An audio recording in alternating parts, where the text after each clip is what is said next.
Well, Jill, thank you so much for joining me today and for sharing your story. I'd love to know, first of all, who you are as a coach. Like just a little bit of background about what brought you to supervision and who you are as a coach. Sure. I guess I'll start with who I am as a coach. And I've been in coaching practice for about 7 or 8 years now. I was throughout my career, I was really looking forward to, or I guess I've been on this journey to develop leaders and people within organizations. And that led me to executive coaching and leadership coaching and some career transition coaching.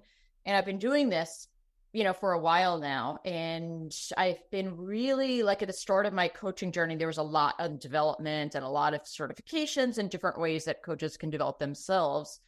I've been searching for several years now before finding supervision for the next way to develop myself as a coach. And I could not find it. I was getting rather frustrated. I didn't want like another assessment or, a lot of things seemed very geared towards the newer coaches. And I attended a webinar, I think, on supervision, and I was just like hooked on that because it's not only, as a way to serve coaches, to serve the industry, to serve organizations, but I also saw it as a way to develop myself and my own coaching abilities. Yeah, I think, we often describe supervision as a rocket fuel for the coach because almost the first benefit you get is to yourself and you start to reassess your own coaching and realize, reflect on how you've been doing coaching for all these years. And it's like, wow, it's like that moment in The Matrix where Neo sees the world as numbers. And it's like, that's what I've been doing all these years. So for you, supervision was really initially about just a next step in your coaching career. Yes. Yes. Ah, And more so because I wanted to develop, and then it can be also, I'm very passionate about the industry and about coaches and serving coaches. So it combines all of those things. yeah. What did you find was the biggest or some of the biggest growth areas for you as you transition from being a coach to a coach and a supervisor? I think some things like looking at coaching or situations more holistically, and I'm really drawn to like the systems approach. But I hadn't been practicing it that much. So looking at, at kind of a coach's situation with that broader lens on what else is going on in the picture. And there's so much that influences the coaching, in different perspectives. So that was one of the approaches that was really, I've taken on that a lot more. And yes, and I can also look at coaching sessions, I guess, that I have too, and be like less critical and more curious and reflective, as I look at my own coaching as well as coaching of other coaches. That's interesting. One of the things we often talk about in supervision is the idea of the internal supervisor that starts to almost grow inside you so that you become your own supervisor. Is that something you find is happening for you then? It sounds like it is. I do. I think so. Now that you mention it. Yeah, I would say absolutely. Yes. And there's of course benefit to having an external supervisor as well who can help you bring in those additional perspectives and reflections. Yeah, absolutely. So what's your intention with supervision now? It started as a personal growth thing, and at the same time, you had a passion for the profession and other coaches. How do you see it moving forward? So, that's a really great question. And I want to, supervision is fairly new in the US. And one of my goals is to help get the word out on supervision, to conduct supervision for coaches. So I'm planning to focus on group supervision. I've gotten some traction in there and it's a really nice dynamic. And I feel like there's a lot of learning from one another. So these are within coaches, who are practicing in the States and internationally, because I have international clients as well. And I would like to take it into organizations. There's so many organizations here that don't even know the benefits to having a coach, having supervision for their coaches. So coaches seem to be very isolated. I know I felt like that as well. And, I think there's some great benefits to that. So I'm really looking at those two avenues. Yeah. Yeah. The US it's very interesting about supervision because clearly supervision does exist in the US for psychotherapists. So it's not like we've invented a whole new category, but we've taken that category and put it into another context, which we call coaching. What do you think needs to happen in the US and other countries for that to begin to expand a bit and blossom in some way? Yeah, the therapy or counseling analogy is a good one, in terms of the value that it provides. And I feel like it is a matter of getting the word out. And, it's almost like a superpower that organizations can bring in if they, understand it.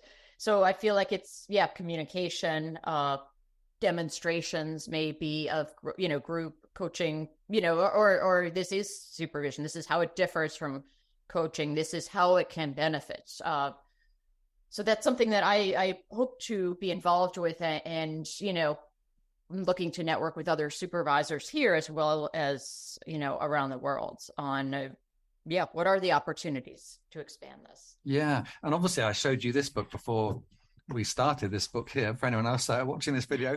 And it's a fascinating book, Coaching Supervision, Voices from Americas, which Voices from the Americas, it seems to imply that it is beginning to grow. Are you noticing signs that you're starting to see more rising awareness?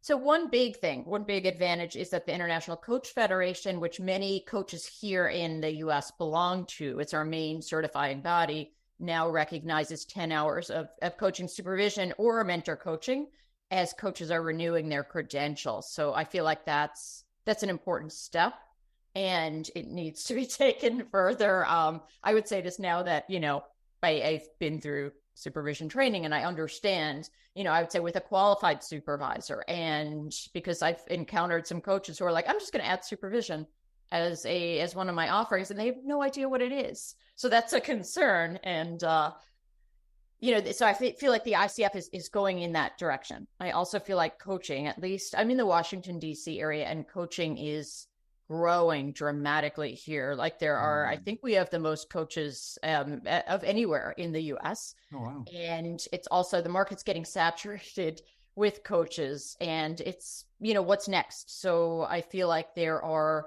I don't know, the industry is at a point or where and organizations will want some other kind of differentiator and maybe benefit to people who are receiving coaching as well as to themselves. Like I see some now saying, well, we only want ICF PCC level coaches versus ACC. So they are, there's a little bit more quality control. And I feel like supervision brings that level. So yeah, I think it's going to happen. I think it's happening. Absolutely. And, hopefully the sooner organizations can kind of, sign on for these benefits and offer supervision, bring in supervisors, the better. It's interesting, isn't it? Because the ICF recently introduced their team coaching competencies. And I remember speaking to the director of coaching science at ICF a while back, and talking about were there going to be supervision competencies being introduced to the ICF. And at the time there wasn't, but I wonder if that's the step that needs to happen. Because in a way, the skills of being a supervisor are somewhat different than being a coach. Then they're related, but they're different. And I feel like there needs to be a separate set of competencies that are specific to that. Because at the moment, of course, as you know, when you take our course, you get CCE hours. In other words, they are related to your skill as a coach. But in reality, there needs to be supervision competencies that are separate from CCE for coaches. That feels like a step that we need to make at some point, if we're going to get serious about supervision. Yes, I absolutely agree. And I'm glad to see the team coaching that they are, specifying competencies for that too, because that is different. And, exactly. There's definitely a different skill set for working with teams. So I couldn't agree more. One last question for me, Jill, and I'm curious about it, is because when you become a supervisor, you are almost invariably an experienced coach. I mean, there are some courses you can do as a supervisor which you don't require much experience, but I think really you should be an experienced coach. And then people often say, but why do I need to train as a supervisor? I'm already an experienced coach. Other than the systems lens, did you find there are other parts of the skills you needed to acquire that were different from classic coaching? Something that made you think, I've really got to grow myself here. I've got to expand my wings in some way. Yeah.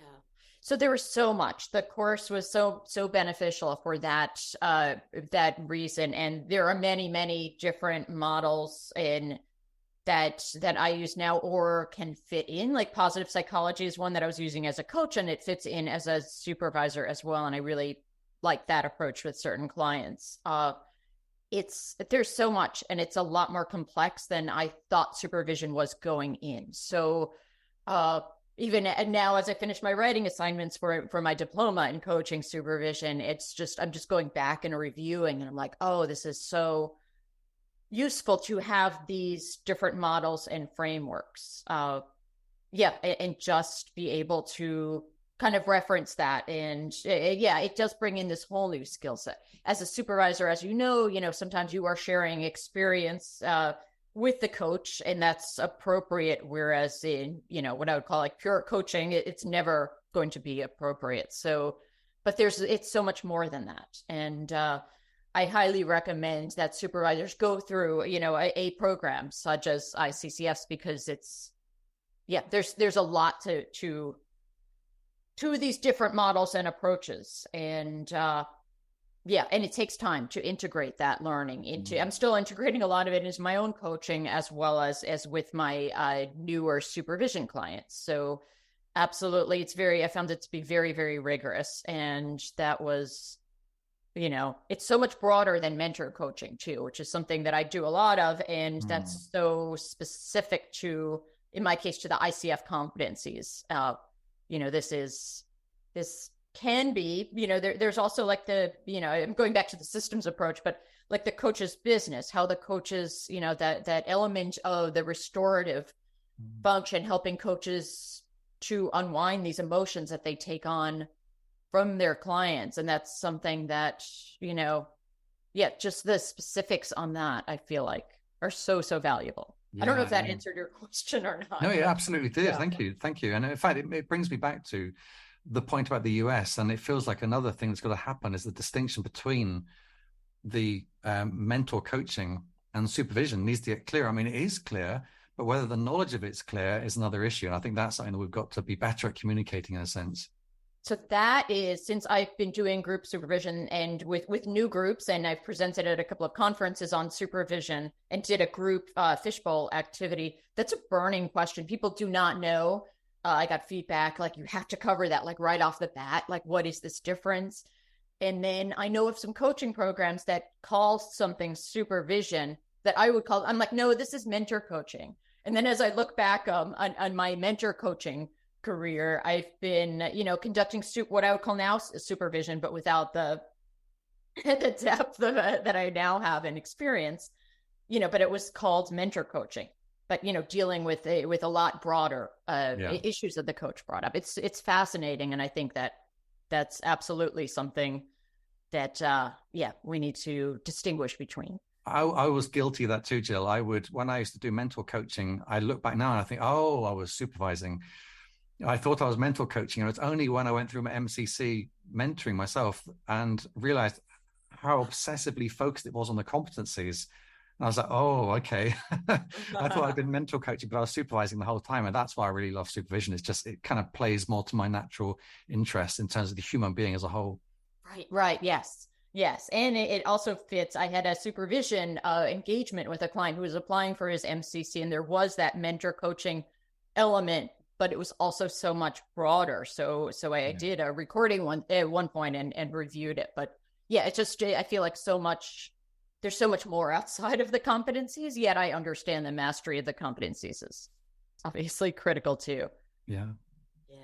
Great. Well, thank you so much for sharing your journey. Is there anything else you'd like to share before we close off? I think that is it. It's great to meet you, Nick. And yes, I'm looking forward to more. I love what I see as your passion for supervision. Absolutely. Thank you so much, Jill, and good luck with everything. And have a very Merry Christmas and a Happy New Year. You too. Enjoy. Thanks so much. Bye. Bye for now.